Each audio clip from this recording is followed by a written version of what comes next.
Manada!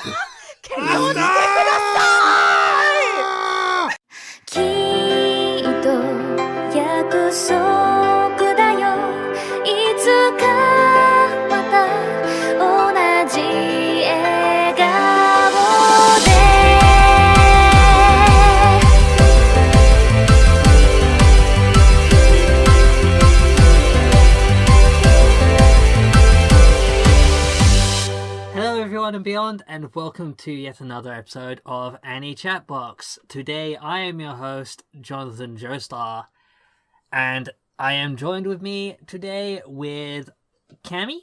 Hello! Craig. What up, Internet? How's it going? And of course, Cassie. I have a whining baby cat in the background. I apologize in advance.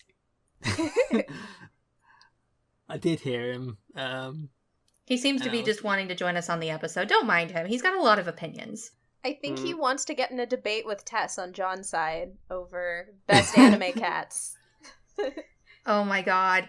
If only. Anywho.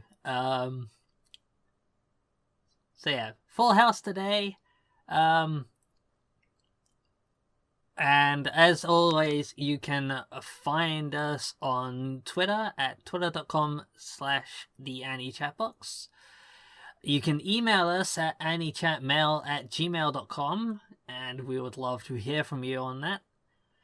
And you can also find us at the usual places like iTunes, Google Play, Stitcher, TuneIn, and SoundCloud, as well as YouTube. And as always, if you find it within your heart of hearts to donate to us, our Patreon, you can do so at patreon.com/AnnieChatbox. I'd also like to throw out there, if you have any ideas for things we could have for reward tiers, we are all ears, so you could definitely shoot us an email. If you are not wanting to donate at this point because you want more rewards, I mean, we are all ears. We kind of just make things up as we go. Yep, if there's anything you think we are missing on the reward tiers of our Patreon, feel free to send us a line and tell us what you think we're missing, and we will definitely take it into consideration. Nothing too absurd, of course. But anyway, our topic for today is actually going to be starting off our seasonal impressions. But from now on, each season we will be doing a whole episode committed to the to our impressions with no reviews, so that we can actually give them all the attention or hate that we may deserve. That we may deserve? Depends. I mean, oh, no. don't we deserve to hate if we suffer through a show? So does this mean I get to hate one of you guys if I think that you swam something that you shouldn't have? Do I get to suddenly hate we said you during now? Impressions. Love or hate during impressions, not the reviews. Difference here. Also, our dear producer likes naming things inappropriately, sometimes inappropriately. So our seasonal impressions will now be called seasonal splash tanks. Woo! Episodes instead. To go along with the sink or swim. And also, if you think about it, the anime could be sitting above the water, or what we think is water, but then we change it into something disgusting if it sinks. Oh, I love that. I do love that. I like to think that the anime is sitting in that little chair, and we, as amazing anime reviewers and skeptics, get to throw something and always land on that little thing in the middle. What is it called? The target. And it always will either fall and sink or swim. I thought it was a cool idea. Is it a target to make them to drop into the water on one side and target to catapult them to safety on the other? Well, I mean, they're either going to sink or swim. I don't know if we want to catapult them and make them fly, but I mean, hey, it's left to them. It's left up to your discretion, I suppose. See how creative we can get with this that we haven't already. Alright, anyway. So yes, we will be doing this round robin style, starting with myself, Cammy, then Craig, and then Cassie, since she is ill. I'm always ill. But yeah. Wake Anywho. me up inside. I suppose I should actually get started since I am the one going first by my own decision. And I'm wondering what the hell insanity went through my mind when I said I would host and do this and go first. But oh well, I did it now. So, on the first on the chopping block today is Manada!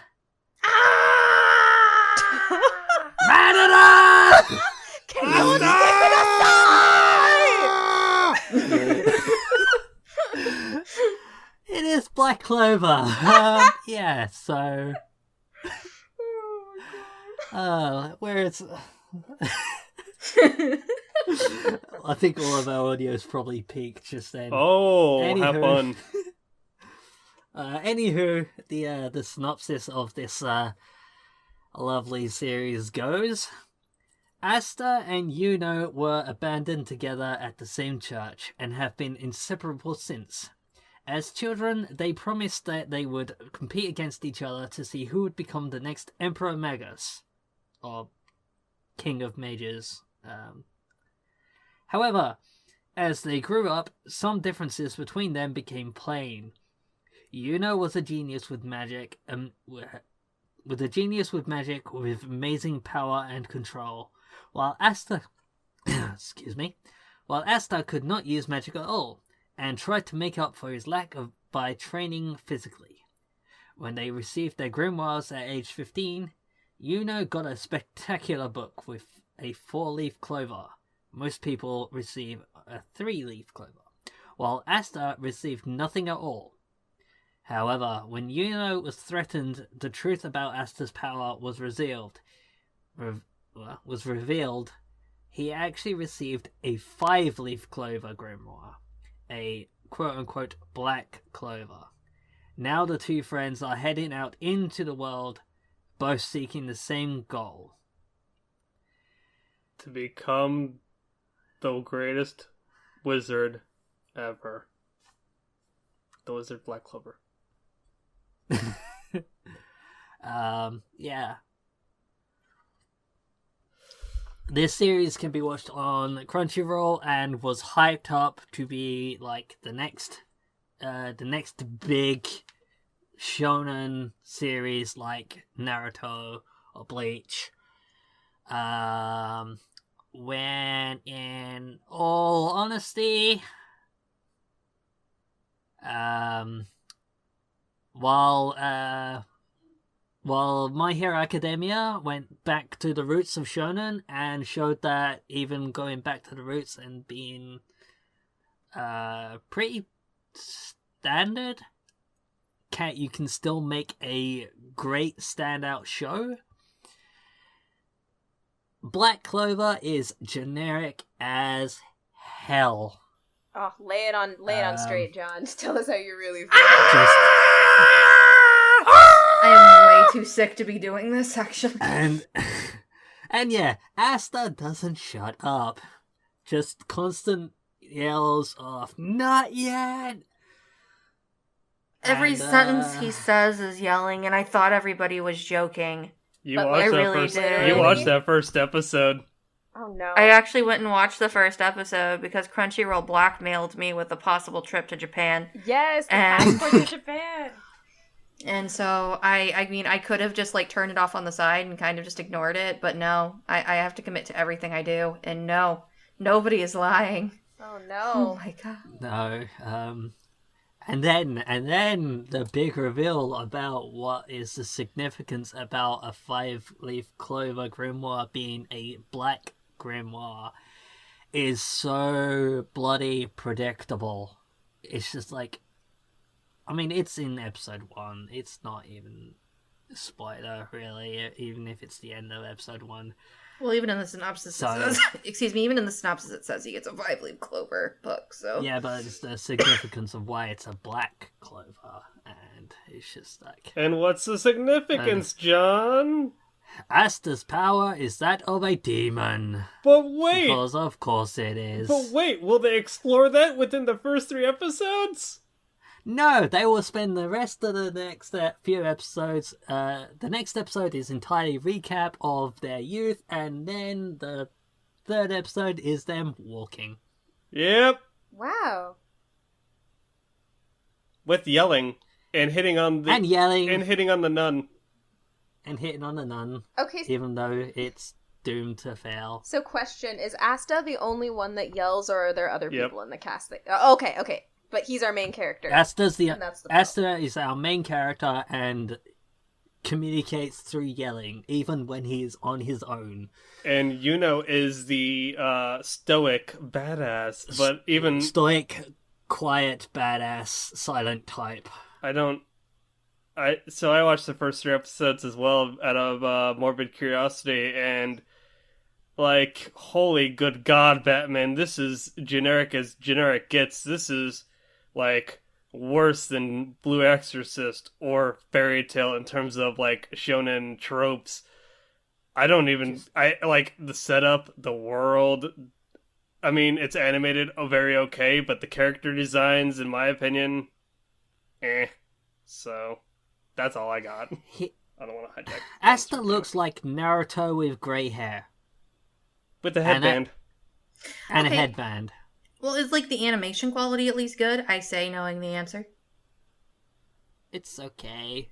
Okay, it's nothing okay. stand Is out. it? No. Because I remember watching the end of the first episode, and when his grimoire appears, It looks like a it black. looks Oh, like yeah, it's somebody all- threw up on the screen. True. And also those CG chains. And... What is it with CG chains? Listen, they're hard to animate, okay?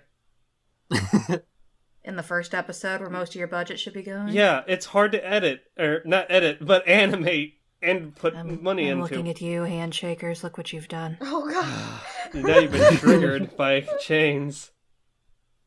Normally, I like chains. Just saying. Oh god, no. Anyway, Is there anything Does- redeemable in this show? Like, Good because question. so far you're telling me the characters aren't that great, the story's super generic, the art's pretty bad. So, is there anything that could save this for anybody? Like, is there anything that you believe What's could be tries to- appealing? the only character that really had me interested at all is one of the orphans, whose actual name I've forgotten off the top of my head. Nash. Do you mean the kid that could use Nash, fire? The orphan that was constantly giving Asta a hard time, and then like, let's say, hey, if you can actually get into the Knights Academy, then I'll believe that someone in my position does have a chance to become someone great. But until you do that, I'm gonna continue to be a pessimist about the world. He's about the only character in this entire series that I actually had any interest in, and yeah, it's one supporting cast character that's probably not going to appear again Nope. until way far down in the line is not enough to justify continuing watching this, really. So in case that's not already a hint, does this swim? Not yet! No! No, it doesn't!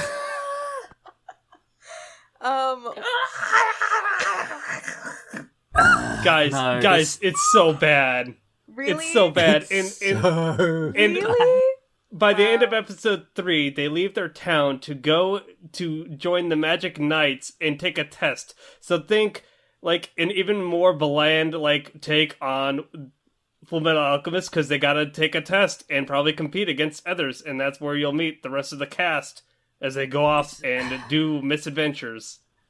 Wow. It's just, if you want your shonen fix, just Go watch watch Naruto. My Hero.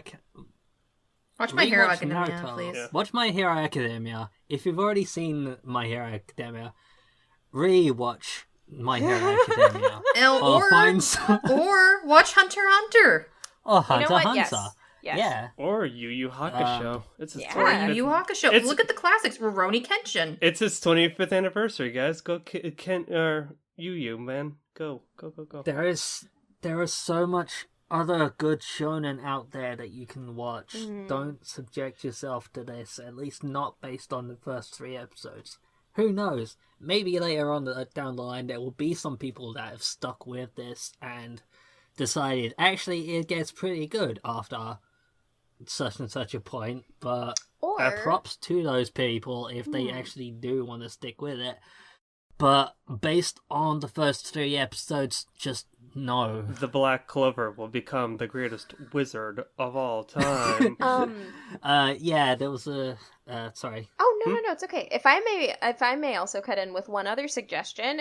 When you guys said watch this and watch this, I can't speak for it, but maybe check out the first volume of the manga, because the manga seems to be pretty successful, and I wonder if it's I wonder what it stands up against with the anime adaptation. So that's another question. Funny. I've actually Funny got the comment. first volume, so I should probably read it and give you a heads up on what it is like, but I'm gonna go ahead, because Cammie mentioned that, and I'm going to post this tweet into our chat and maybe attach it to this episode.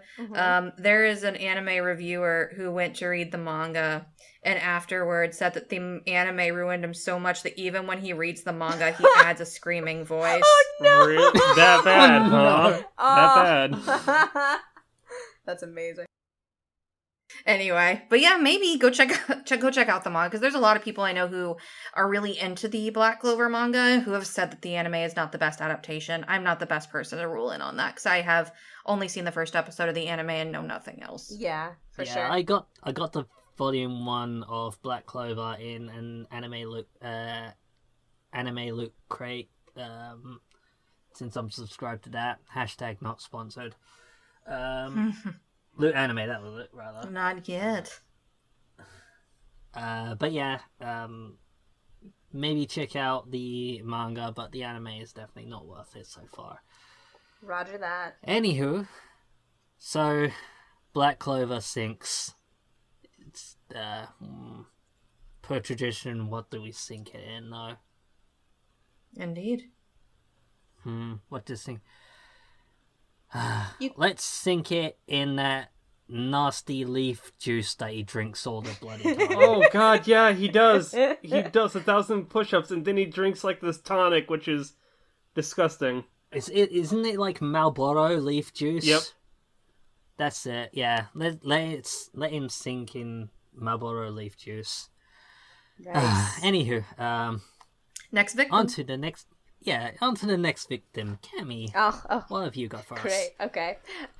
So I'm up first, and I'm going to talk to you about the anime called Just Because. Why did I choose this one?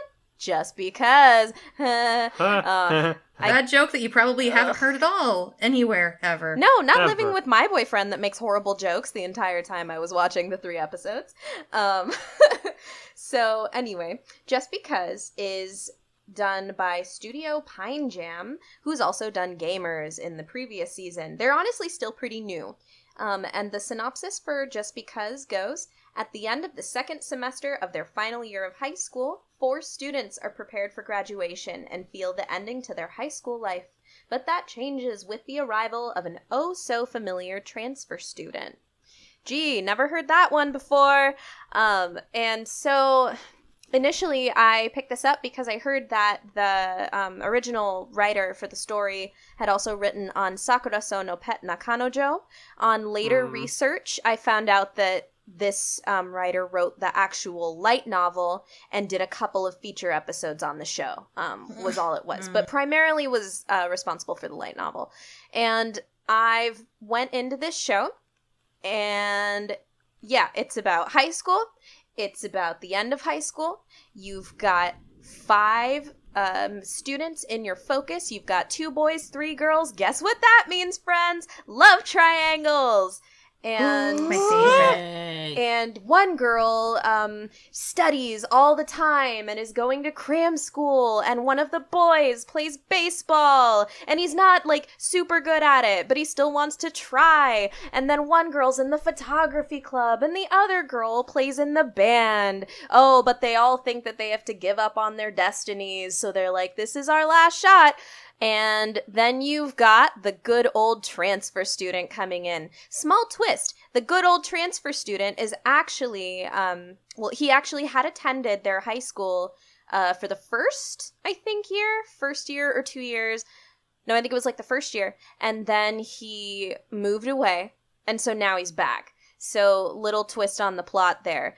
But I was so bored by this show. It was just really, the characters were just like cut out of any other show that runs in the realm of like school life and romance and slice of life.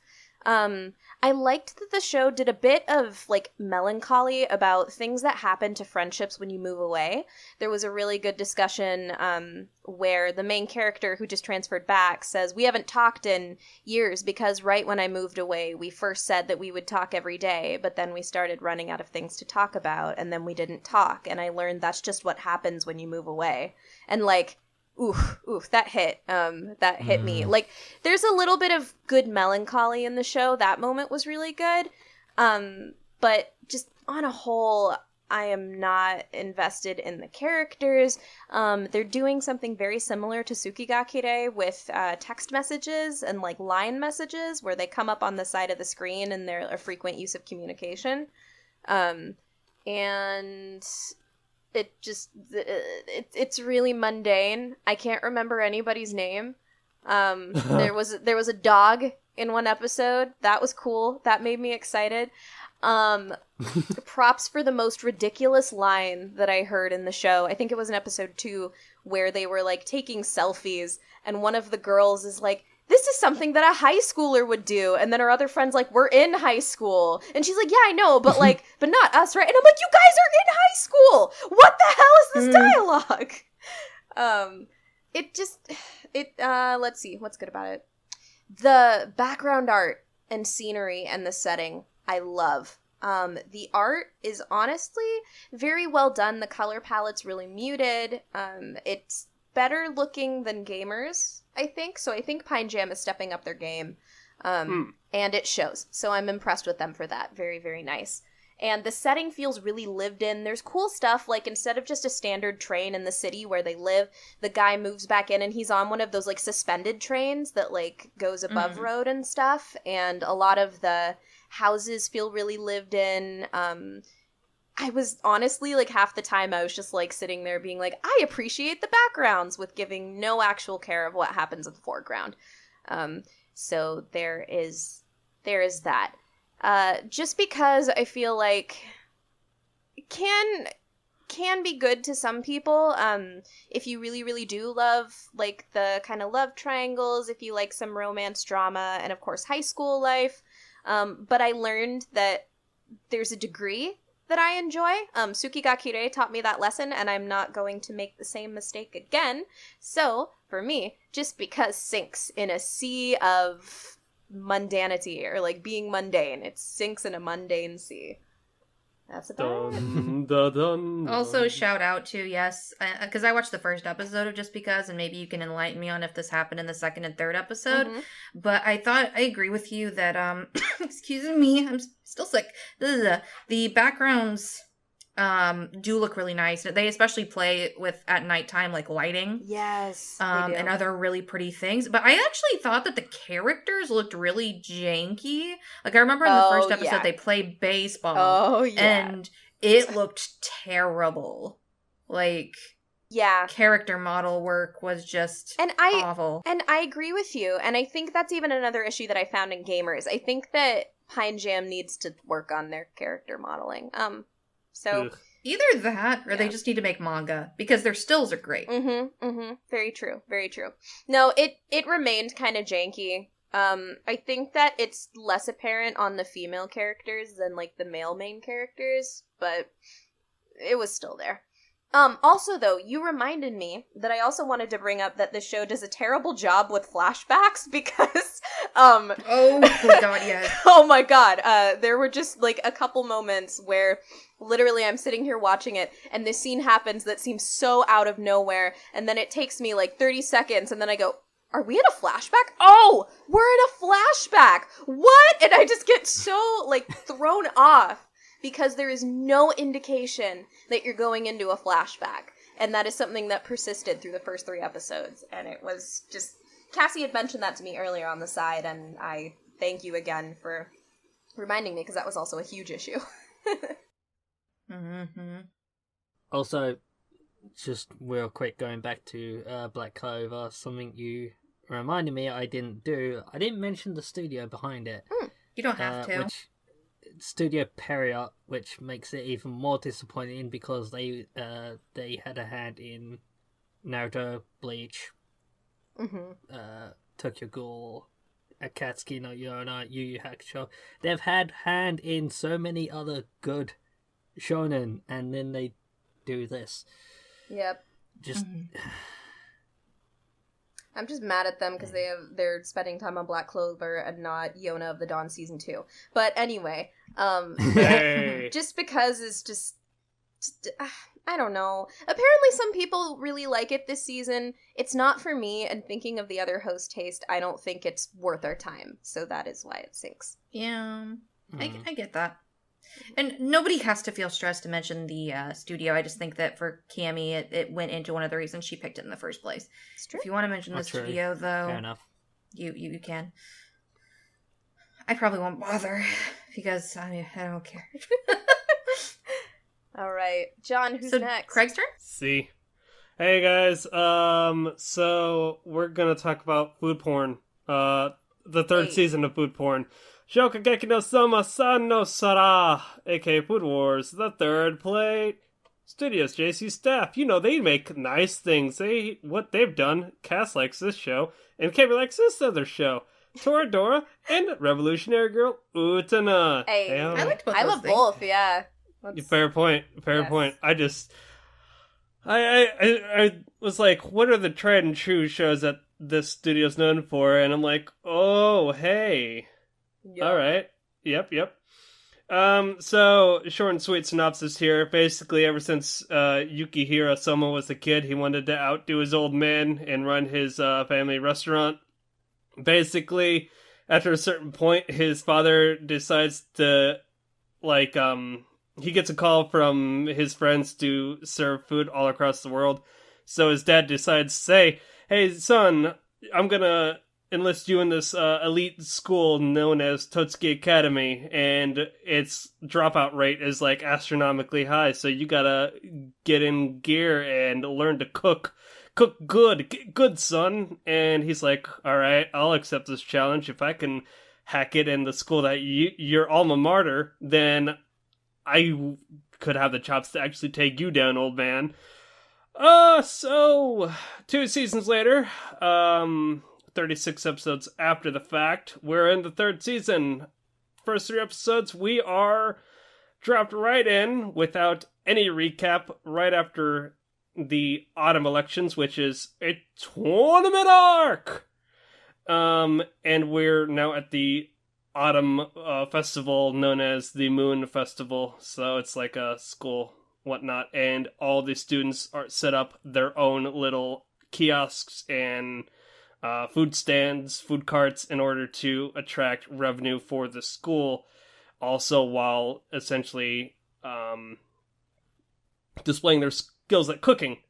Yukihiro Soma decides to take this initiative to challenge one of the Elite 10, the top brass at the school, the top 10 students, which overruled the entire school, and he's like, I want to essentially join your ranks, and he sets his sights on the Chinese cuisine cooker of the group, Kuga. And in order to get his attention, he says, during this festival, I'm going to set up a Chinese Szechuan food stand right in front of your ginormous restaurant to try and steal your customers from you. That way you notice me, senpai. So while this is cool, I will give the show nods and about its animation, and while it makes food look pretty, and it definitely knows how to break down the science of the food, because the manga has a consultant who actually does recipes and whatnot. This lady is rather famous in Japan. I will say, for the sake of time, this show sinks, however. I myself will keep watching this. I greatly enjoy this show because it definitely gives a sense of, oh man, how can you make shonen battles cool within cooking? Well, that production, the way it's shot, the cinematography, all the food looks delicious. Like, the main course that they try to make is mapo tofu, which is a Chinese dish, and I'm like, I want to try mapo tofu because that looks pretty damn delicious. However, like I said, it's a big time investment. I do recommend, if you're really interested, to those at home, give it a shot. However, I will say, trigger warning, this show is can get rather lewd. It's not specifically targeted to females. Guys get rather eccentric when they eat food. It's nay orgasmic, and their clothes blow off in a fit of passion. No uncensorship with this. It's all censored, but it is rather. It can throw people off. I know Cass, during the first season's run, saw an octopus and never went back. I think that was like episode 1. Yes, of season 1, way back when. I will say, oddly enough, in the first 3 episodes of this season, they use CG in a weird way. Cass, you saw this as well, where they were cutting rice or mixing rice or something. Yeah, Kuga's entourage, his restaurant crew, they did this weird bit where they pan the camera in a weird angle, and they just showed them all in lines, just flipping rice and whatnot. And I was like, why do you need to do that? But okay. Well, here's the question. If this show is something you're going to keep up with, maybe you could do like a little special for us later on where you just review the whole thing. That's true. Yeah. Craig, do like what I'm doing with Natsume Yujincho. Wait for it to be over and then just do a full review. And then if at that point somebody's caught up with you, they can join in. I mean, just keep it in your head. Yeah, maybe. It's just a tall order, and like Cammy said, with Just Because, I know that no one here really would be into it. I'm only into it because, honestly, despite the lewd factor, it's actually a pretty good tale of how a kid can actually improve his cooking and how he adapts to every situation, and how every rival betters him, and they are not antagonistic towards each other. They try and refine their skills. And Megami, was it Todoroko, is essentially the sweetest thing on the planet, and she is like essentially the average man who's in, quite frankly, over her head. But I like to see how she improves as well. So there is a good story to it. Oh, you yeah. just don't think it'll appeal to us. If anything, John, I feel as though you may be the one that, out of everyone here, that may get into it, but yeah. We'll think about it. How about that? We'll just put this on pause and see if in the future, when this particular show ends, if you'd like to have like a little special episode where you talk about it, or if somebody is caught up. I know that I'm going to be trying to watch Natsume's Book of Friends in my free time, as well to accompany Cami. It happened. It finally happened. I like on the air too. It's okay. It's okay. This always happens. But maybe you could now I don't know anybody's names anymore. Maybe John could accompany you on your adventure. Possibly. Who knows? We'll see. Yeah. For now, though, what is it sinking into? It's sinking into some mapo tofu. Isn't that supposed to be super spicy? Yeah, that's what I know about it. The angel bees. Spicy and savory. But you keep eating more because it's that delicious. and it's Szechuan, so it's pretty delightful from what I hear. Again, this show is really good because it actually teaches you about food. Do I understand half of what they say when it comes to the ingredients and how they process everything? No, but it looks cool when it's all done. Nice. I only know about Melwood tofu because of Angel Beats. Mm. Is it my turn? Yes, it is. Yes, it is indeed. Okay. So, my first show to talk about of this season is Ousama Game or King's Game, the animation. And I will just go ahead and fall right into the synopsis. Nobuaki Kanazawa, who transferred to a high school far away, is afraid of getting intimate with his new classmates because of the events that happened from his previous school. This led him to shut his heart. However, he starts to open up during the sports festival class relay. He and all of his classmates received an email from the king, or Ousama. At first, his classmates didn't take what they were told seriously, thinking it's just a joke. But Nobuaki, the only one who knows the real meaning of it, fights against the death game that will soon begin. So, basically, this kid transfers in. Everybody tries to be friends with him, and he's like, no, get away from me. I hate socializing with people. Everyone I touch dies. It's overrated. So, hey now. Hey. This is my impression. Mm-hmm. But anyway, so there's a girl in his class that is particularly thirsty to be his friend. And basically, he doesn't start wanting to talk to anybody until a text message is sent out to everybody. Which, by the way, they try to communicate the plot of this show via text messages that there's no way in hell you're going to be able to read. I am convinced that even if even if you are a native Japanese speaker / reader, you will not be able to understand what the fuck is going on. And that's one of my main problems with this show, among many. And as Craig said, it's extremely overrated. The show got super popular. I'm not entirely sure which way popular, whether it's good or bad. However, it's not a good way to spend your time, which sucks because this is actually one of the shows I was looking forward to the most.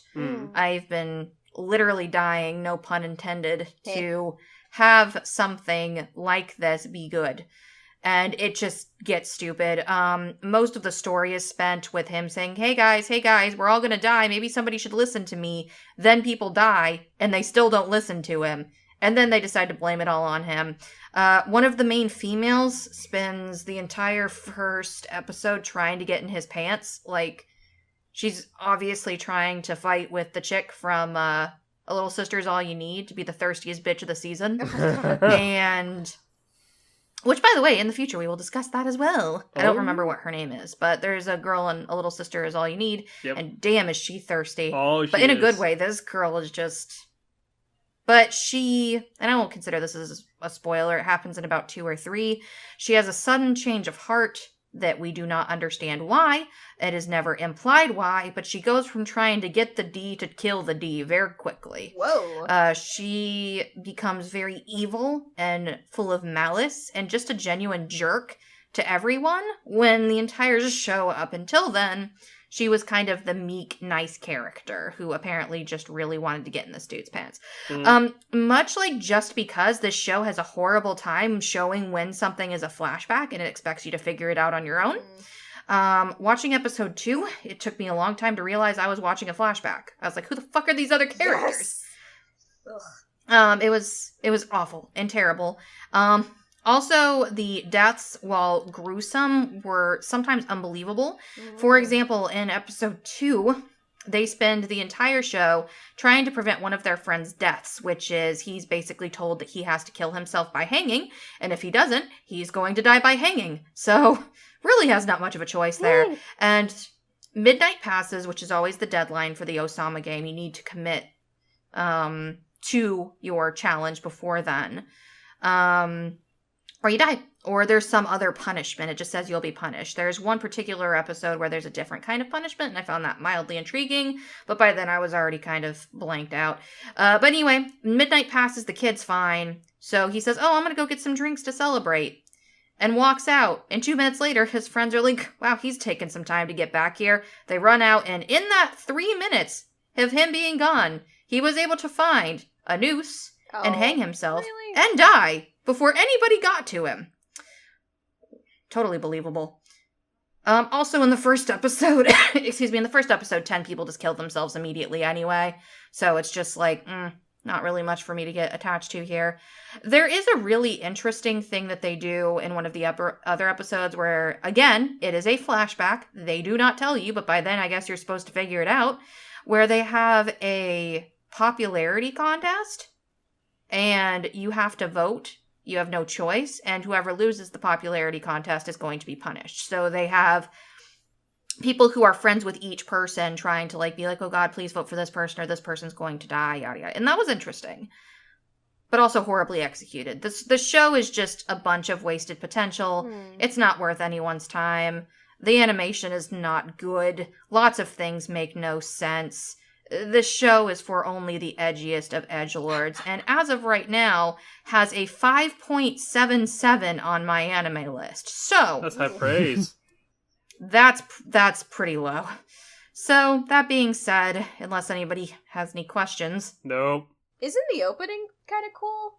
At least, Not really. It's super edge. Okay. I just remember with that opening song, and maybe it's just, again, who I know, because I turned to Get, and I was like, you'll love this song. It's all, screaming and angsty and stuff like you like. But, again, that can't make up for a show that's lackluster, so... Exactly, and there might be some people who like the opening, so I'd recommend going checking that out. I think the show has a lot of premise, and I've been told that the manga's real good. Huh, okay. So I might check that out in the future, but the show sinks. Yep. Into the blood of somebody who just died. Ooh, I like that. There is, in episode 1, somebody literally explodes from the inside. We'll just say you sink into his leftover corpse. Ew. Gross. Delicious. Ugh. Ugh. Delicious entrails. Alright, let's cycle back. Alright, so... Wait a minute. So our entire first round was just full of sinks. Yep. Yes, it was. So The fall season is the best season of anime, guys! Is it, or do we have happened? Is it, or do we just... Are we horribly jaded? No, I'm pretty sure a lot of these were actually pretty bad. Por qué no los dos? Except for maybe... Except for maybe Food Wars, but... Yeah. Oh well. Let's move back around. So it cycles back around to me for my second pick of the day, of the season rather. And I am going to be talking about Houseki no Kuni, or Land of the Lustrous. I'm going to say really quickly that it was Studio Orange who is behind this. I've also done Dimension W, or at least a special of it. No, yeah, it did Dimension W, Majestic Prince, and what else have they done? Black Bullet. So, a few interesting titles in there. The synopsis goes, in the distant future, a new immortal and genderless life form called Gems, or Lustrous, or Houseki, is depending on which translation you go. The Houseki populate the Earth. The 28 Houseki must fight against the Moon Dwellers, who attack them regularly to abduct them and turn them into decorations. Each Houseki is assigned a role, such as fighter or medic. Being only 300 years old, Phosphorite is the youngest of the gems of the Houseki. I'm having to say Houseki because they don't. They've got gems in the my animalist synopsis, but the official translation is actually Lustrous, or the original is Houseki. So anyway, being the youngest of the Houseki and has no assignment yet, they want to help to fight the Moon Dwellers, but is too weak and brittle for battle. One day, the Master of Gems, Congo Adamantine, assigns them a task of creating a natural history encyclopedia. They kept on saying he for them, but they are very feminine in design, so it felt weird to say he for Phosphor. But so technically they're genderless, so I was saying them because that is more accurate. Let's start with the series. It is very pretty. It is all CG, but incredibly pretty. It is just very well done. That's what I hear.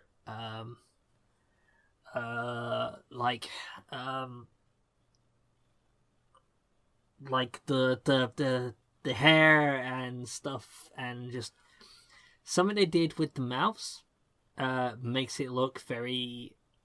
They did a lot of things to emulate 2D drawn animation, but using 3D, and they did a really good job. Sometimes that can actually hurt it, but it really helped make it all look good. There are some moments where they hand drew some scenes that I guess they decided was going to be too hard to do in CG, like one of the girls pulling up her thigh highs because they got pulled down. And so that scene was hand drawn. But for the most part, it's all CG, but very, very good CG. We'll see.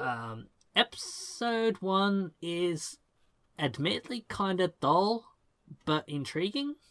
Yeah. Episode 2 starts off in a similar vein, but then we actually start to see more fighting going on, and it actually starts like, no, there's interesting stuff going on, pay attention. And we start to see how the relationships between the different Houseki are, and he's just constantly doing more to pull you in, and then the animation just gets gorgeous. And I've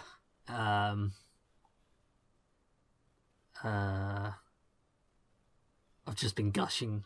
What are the things that you might think would appeal most to somebody outside of the animation? Do you think that the story is moving at a quick pace? Do you think that there's an actual story here to figure out? Or do you think that it's kind of lulling about at this point? What do you think after watching up to episode 3? I do feel like there is a story that focuses around the characters there, because there's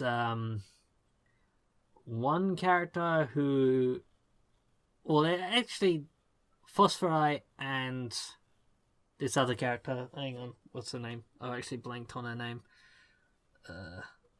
Cinnabar. Yes. They are both in similar situations where, due to reasons, they're not really looked well upon by the other Houseki, but for completely different reasons. And as a result, Cinnabar just kind of wants to... she actually wants to be taken away by the moon race, and when Phosphorite learns about that, they want to... did I say she before? It's I might fine. have said she. Don't think about it so much. They want to actually convince them not to by finding a way for them to actually be considered useful by everyone else, and sets out, makes it their own task to do so. And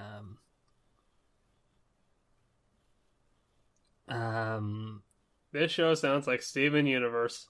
Yep. Where's Steven in this show? Yeah. There is no Steven in the show. Damn So it! it's just a universe. It's just a universe. It's the Crystal Gems. What are they? It's the rest of the Crystal Gems. What are they? So what are they fighting? Like Homeworld? Is that it? The moon race are these, again, gorgeously animated, but very in a really creepy way. Beings that just appear out of nowhere floating on this black gooey looking stuff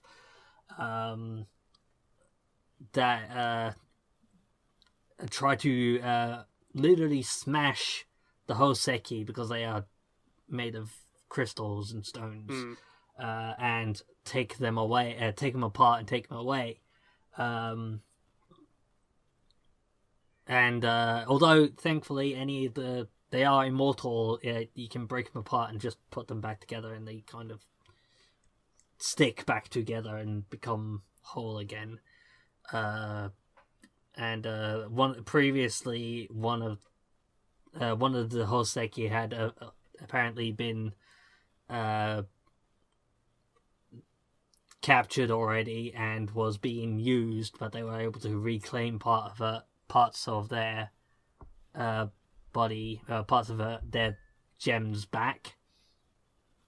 And so there's a little back and forth there, but the main interest at the moment is actually the interactions between the Houseki and also the fights with the moon race, but that's not where the story is. The story seems to mostly be between the interactions of the different Houseki.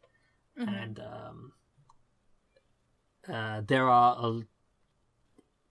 a lot of them, but they are introducing them like a handful at a time and just adding a few more in every so often.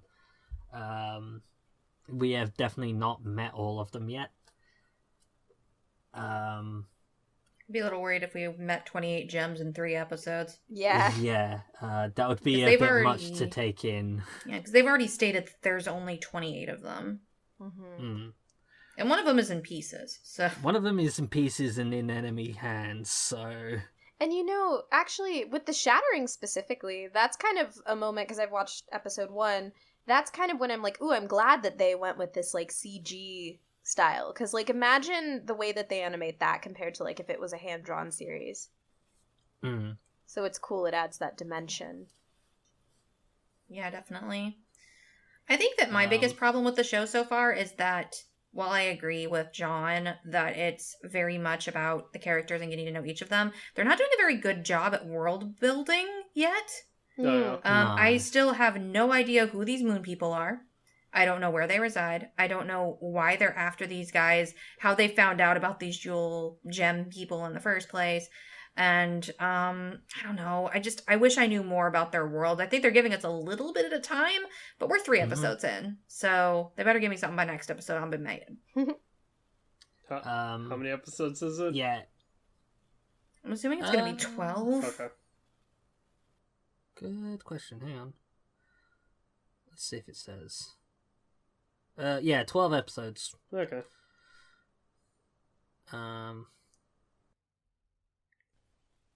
But it's gorgeous, though. It is very pretty. Yeah, it is very gorgeously animated and looks really pretty. And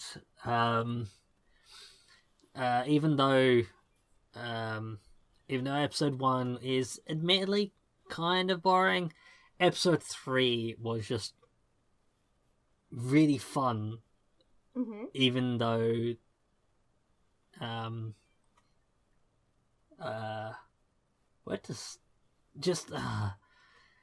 don't know how to talk about episode 3 without really spoiling it, so just it swims.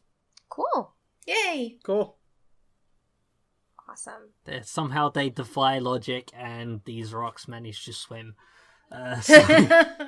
Beautiful. Speaking of shows that started out a little dull but seem to have premise, I'm intrigued by what Cammie's next conversation is. Oh, wow. Nice segue. So Cassie is talking about the show Shoujo Shuumatsu Ryokou, or Girls Last Tour. That is my next one that I get on our did we say Shark Tank? What we're doing here? Splash Tank. Shark Tank. Splash Tank. Yeah. I mean, everybody would die even if they swam in a Shark Tank. Okay, true. And I certainly would not like that for this show. where it is about the fact that civilization is dead, but Chito and Yuri are still alive. So they hop on their Kettenkrad motorbike and aimlessly wander the ruins of the world they once knew. For two young girls in a world full of nothing, the experiences and feelings they share give them something to live for. So this show is literally like cute girls on a motorcycle in a post-apocalyptic world, and to the audience's knowledge, they are the only ones alive on this world. And it is a show that, as Cassie mentioned, and when I watched the first episode, I just wasn't necessarily struck by anything. I was struck by that I think the animation is gorgeous, and the music is really, really, really good, like very atmospheric. But that was essentially it. And I was like, I don't know if this is going to be a keeper. I'm not really feeling this too much. And then episodes 2 and 3 went, and I think I finally got into the groove a bit of the mood of the series.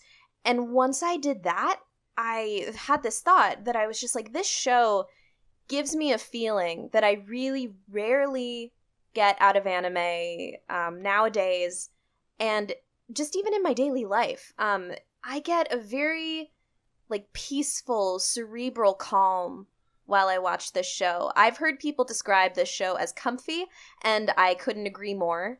It operates very much two cute girls, and they're drawn severely chibi moeified style.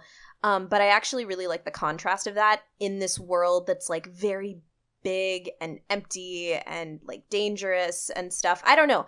I really like that contrast there a lot. And yeah, they're just riding around exploring this world and talking about everyday things. Talking about finding more food rations, or where they're gonna stay if it starts snowing or something like that. And weirdly enough, if I could describe the mood of this show, is it gives me the kind of comfy serenity that I got from some shows like Azumanga in their slower moments. So I think about maybe the last episode of Azumanga where all the girls just had a good day together and they're kind of walking in the sunlight and they're like, this was fun. And you just kind of soak in that moment. I get that moment that I really like out of kind of more cute girls doing cute things shows. But I also there's a tinge of darkness and really cerebral quiet that I get from things like Mushishi. So think love child of those two moods, I guess, is where I fall when I watch this show. And I'll be honest, I'm just completely in love with this show. It makes me feel so good after every episode. And it does keep me on my feet a little bit because, like I said, this show very well tinkers the line between being very sweet and innocent, but also just really dark and foreboding. And you don't know if it's ever going to tip. So sometimes I'm just I'm a little bit tense because I don't know where the show's going to take it. But the way that every little vignette is solved, I think, is very well done. And I really like the show, you guys. I didn't expect to, but I really, really like this show a lot. It might not be for everybody, but I think that it has something to deliver, absolutely. So it totally swims. Also, the girls dab in the opening. Go watch it. You had me at dab. I'm actually very intrigued because I liked the first episode. Yeah. And I know after you watched the first episode, me and you had chats and you were like, I don't know. Exactly. Yeah. I like it, but I don't know. And now you just seem so in love with it. So I'm excited to see what happened in 2 and 3. Yeah. I haven't had a chance to watch them yet. Yeah. I don't think it was necessarily a big change, but I guess it's that I realized the mood of the show. And maybe also because after I watched episode 1, that was right after I also watched Just Because, and I was like, nothing is good this season. Who knows? Gotcha. The thing that I find that's going to be fun is that we have 2 shows this season that are about girls riding on motorbikes. Yep. And exploring locations and having a cerebral experience. Yep. Though I think what the fun is going to be with that, if Kino's journey, which is what I'm referencing otherwise, does swim, we will get to explore a world that has so many different kinds of people, and then a world that has no people at all. And that'll be so fun. Well said. Well said. I'm excited. Yay! I also completely forgot to mention that the opening endings to Hoshi no Kuni are gorgeous to watch as well. And the music is just lovely for the opening endings. Yep. But yeah, anyway, sorry. Throwing it back over to Craig now. What's up, everyone? So here's Craig's corner of paradise, where he talks about idols, the thing that he got into horribly to no one's surprised and everyone's questioning. Love Live Sunshine Season 2. Love Live Sunshine Season 1 premiered last summer, so we got Season 2 this fall. I should preface this by saying 2 of our listeners and 1 viewer, or 1 host in here, actually is watching the show and has a vetted interest, so I must pick my words carefully for fear of death. The Dark Angel is watching. Christ almighty. So, obviously, we've joked about this several times. This show and its subsequent prior series and movie have been produced by Sunrise. What they've done, besides creating every Gundam known to man, they made the Big O and Inuyasha. So, get your cool shows on with that. Synopsis goes as such. We have a couple paragraphs, but I'm just going to condense it down. So, Chika Takumi, self-proclaimed normal girl, goes to Tokyo and sees an idol show plastered on a building, and she becomes inspired, and then thusly becomes really invested in the idol group Muse. So, out of that, she decides to make her own idols group at Uronohoshi Girls Academy in her seaside town. As luck would have it, a transfer student from the original Muse high school, Riko Sakura Uchi, comes to town, and she's a renowned piano player, and she's quite lovely. And Chika's like, girl, you're gonna join my idol group. So they form Aquars with a bunch of first years, second years, and third years, much like Love Live with Muse. And the first season, they tried to go into the Love Live to generate attention for the school. Save for the exact same premises, Love Live Sunshine Season 1.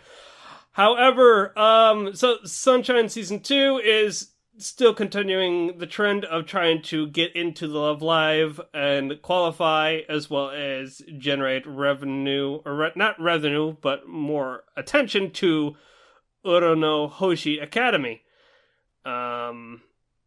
By performing and generating buzz about their nice attractions in town.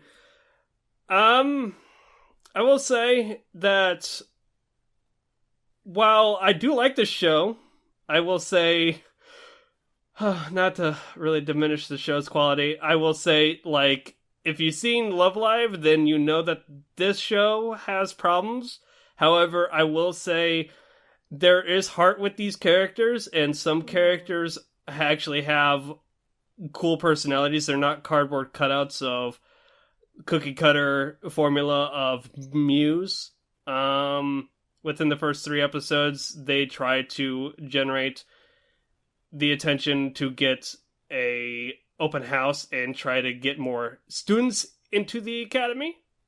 And really, that's all that's going on so far. It's just a direct continuation. Cass, am I missing anything here? You've binged all of Season 1 within 2 days, so... The Dark Angel is pleased. Oh, God. Yeah. I like it. It's fun. I half watched the first season, so Craig would stop having an excuse to sync it other than whether it was good or bad. Because he kept going, well, I mean, why would I pass it? Nobody cares to watch Love Live Sunshine. And I was like, well, fuck you. I'm going to watch all of it. Yeah. And I did. It's like, now what's your excuse, buddy? But It's a fun show, and we're going to have fun with it. If anybody else jumps in on it, they will also have fun. But otherwise, me and Craig are going to have a fun time. Yeah. That's one of the main reasons why I wanted him to pass this show, or swim it, as it were, Yep. and he did. So it'll be fun. It swam out into the ocean. Yep. I'm not as die-hard into it as he is, but I do quite enjoy it, and I do play the mobile game. Yeah. And I am extremely invested in one of the characters in Sunshine. So that's what carries the show for you. Where I will say, like I said, some of the characters more than others stand out, and I feel as though actually have more personality, dare I say, than some Muse characters. So it's interesting. I think at this point, Love Live has been and will always be pick your favorite waifu and enjoy. Yeah. And that's what it is, and that's what fun we're gonna have. Yep. So that's all I got. Yeah, it's maybe John will have an excuse to finally finish it, and maybe even Gammy will be willing to try it out, considering I've promised her a chuni. Yes, that's true. Yeah. So obviously as well, they got it looks pretty. I feel as though it's even looks a little bit prettier this season. The characters are cute, obviously, goes without saying. And the music, they got those singles, which you can play in the Love Live School Idol Festival. # non-sponsored. # go play the game. Such things. Is it my turn? Yes, it is. Oh. # is the correct Cassie's turn. Okay, so my next one that I am going to talk about and put up onto the splash tank to either pitfall into darkness or swim into the abyss that is hopefully outside the tank so they don't drown, is Net-juu no Susume, also known as Recovery of an MMO Junkie. And the synopsis of this show is as follows, thanks to my anime list. Moriko Morioka is a 30-year-old single neat woman. After dropping out from reality, also known as quitting her job, she is taken off in search for a fulfilling life and ended up in a net game, or Net-juu. In the Net-juu world, she began her new life as a refreshing and handsome character named Hayashi. While starting out as a beginner, a pretty character named Lily reaches out to her for help. To help her. Okay, perfect. And meanwhile, in the real world awaits a shocking encounter with a good-looking elite company employee, a mysterious blue-eyed blonde. So, I have to thank John for stealing Children of the Whales. Because Yes. if he did not, I would not have started watching this show. Oh, And I am convinced that this might be one of the sleeper hits of the season. oh, undoubtedly. Because it is something that a lot of people take a first glance at, and I will admit that I did too, and said, oh great, another one of these. Because you see the MMO characters on the front, and you don't want to take a second look. Luckily, I did and read the synopsis before I put it on my list, and I was very intrigued by the thought of a 30-year-old woman being the protagonist of this show. And the show is so fun. It is so much fun. Yes. It is probably the most fun I am having this season, because there are other shows this season that are beautiful. Ancient Magus Bride, Kino's Journey, Girls Last Tour, but I'm not laughing and having a good time per se. I need something to soften the blow after I watched this week's episode of Ancient Magus Bride. All right, so I am enjoying the show a lot. It's very lighthearted. It's very fun. It has some very, I guess, stereotypical moments that you will have in a rom-com. But at the end of the day, that's what this is. It's a rom-com. It's not an MMO game about becoming the best. It's an MMO game about dicking online with your friends and finding out who they are as people. And that's fun. And I'm having fun. I don't know what else to say, honestly. I almost want to keep this short and sweet and to the point. I think that everybody should give this a try. I know it's not necessarily for everyone, but if you like to watch shows and have a little giddy little grin on your face afterwards, this is the best one to do it this season with.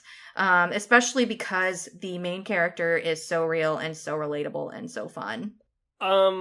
So yeah, I was just gonna say, I don't know if you count this spoilers, but I like the fact it's kind of like with the two main leads, there's like a role reversal, which is really cool in my opinion and fun. Yeah. I mean, I won't even call that a spoiler considering the promotional art. Yeah, very true. But I will keep the name a secret just to keep it a little bit vague. Speaking of promotional art, I got so into talking about the story, I didn't talk a whole lot about art. It's very okay. It's not anything groundbreaking, but there are definitely some scenes that are prettier than others.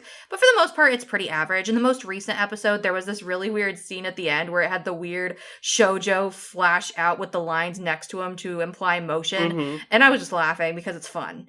And that's what this show is, even in its animation style. It's nothing outstanding, but it's enjoyable. Is it? And I fucking love the opening song and the opening The opening graphics. They're fantastic. Is it weird that I find the animation okay, but I love the character designs? Like they're so Yes. they're like they pop. Yeah. They're so vibrant and so cartoonish that I'm like They're I so love cute. it. And the colors are all very fun and happy. All of the characters have like bright and fun hair in the game, and then IRL. the designs are very nice. Sometimes when those animations move, they're not the best, but they're still good enough. I'm having fun, and nothing is super jarring. There are moments where you can tell that they're absolutely trying to cut their budget, which is a little weird because it's only going to be a 10-episode show. But I don't know, Do you know much about the studio making Yeah. it, which is, I mean, I guess if we're going to have this conversation, everybody else was talking about their people, so why not? Apparently the studio is Signal MD, who also did, Adam in the Beginning. Okay then. And some other shows that I don't know. Tante Team, KZ, Jenkin Note. And Cyborg 009. Yeah. Call of Justice, Cyborg 009.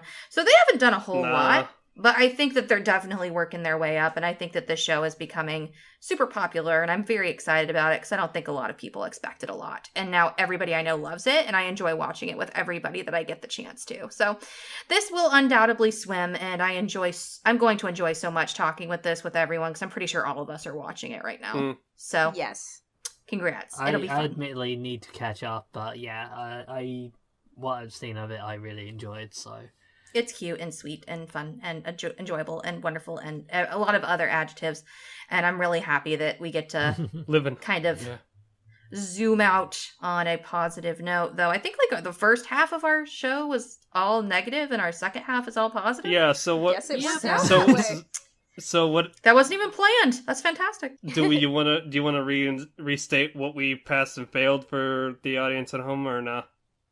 I mean, I can, but if John remembered, I think John should because he's the host. Yep. So today we sank Black Clover just because Shokugeki no Souma and Ousama game, and we swam Houseki no Kuni or Land of Lustrous, Shoujo Shuumatsu Ryokou or God's Last Tour, Love Live Sunshine Season 2, and Net-juu no Susume or Recovery of a MMO Junkie. Good job. So yeah, that's if there's any if you have any thoughts about our choices thus far with what we've sunk or swum, do you agree with us or do you disagree with us? What are your thoughts about the source materials of some of the shows that we didn't like? Feel free to again hit us up on our email or comment on YouTube or anywhere, or like Twitter. Feel free to message us in any way you can. But yeah, anything else anyone else wants to add? I had fun. This is fun. I like having longer to talk about stuff. This is great. Yeah. I passed Love Live against my will. What do you mean against your will? Yeah, if it's Suki, you something- you and Terry are gonna kill me if I didn't. That's true. Oh no, I wouldn't kill you. Suki maybe. Yep. Not kid. But let's be honest, she doesn't really need a reason. You're right. Yep. If you want to hear more about Suki, you can go and watch our earlier Utena episode. But for now, I'm ready to sign off. What about you guys? See.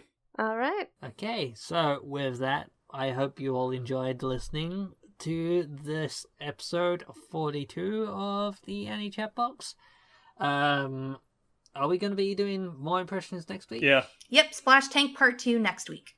Yep, Splash Tank Part 2 next week, and I hope you join us then.